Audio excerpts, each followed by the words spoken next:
Bonjour Brigitte. Bonjour Marguerite. C'est la première fois que tu participes à la commission sur la population et le développement. Comment s'est passée ta semaine? Je dirais que ma semaine s'est très bien passée avec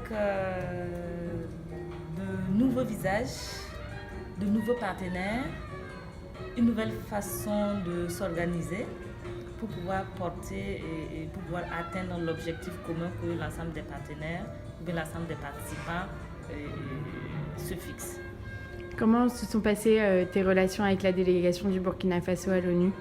Mes relations avec la mission diplomatique du Burkina Faso à l'ONU sont bien passées. Nous avons été très bien reçus à la mission diplomatique. Ils nous ont été un appui assez important pour l'obtention des badges. Et en retour, nous avons aussi contribué substantiellement dans la relecture de la déclaration pays, ce qui nous a permis de pouvoir effectivement insérer tout ce qui est question sur la santé de la reproduction. Quelles sont les pistes de restitution de retour au Burkina Faso? Ok.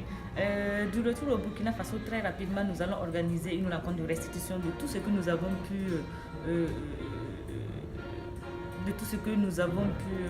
voir et entendu au cours de cette rencontre à l'ensemble des membres du réseau Alliance Droit et Santé, qui pourra encore aussi s'étaler à l'ensemble des membres du groupe technique santé de la reproduction pour que le maximum d'acteurs de la société civile puissent être au courant de ce qui s'est passé et comment effectivement aussi la mission diplomatique a pu aussi porter tout ce qui est question sur la santé sexuelle et reproductive au cours de cette session.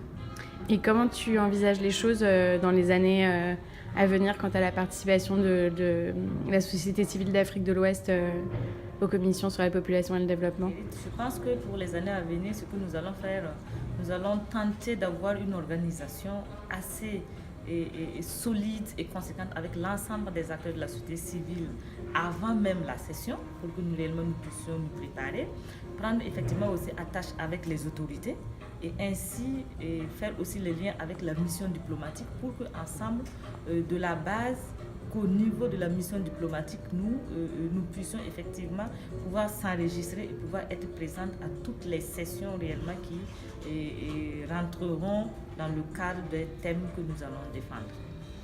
Merci. Et pour finir, quelle a été ta plus grande surprise pendant cette semaine? Ma plus grande surprise au cours de cette semaine, c'est que c'était un peu quand même pendant les négociations. C'est vrai que mon niveau d'anglais n'était pas assez élevé, mais j'ai été quand même surpris de savoir que à l'heure actuelle, nous ayons toujours des gens nous ayons toujours des différences par rapport à la compréhension sur les droits en santé sexuelle et reproductive. Quand je prends par exemple l'exemple de l'éducation complète à la sexualité, et que nous savons que partout dans le monde, on parle de l'immigration, on parle de grossesses précoces non désirées, le taux de mortalité est très élevé.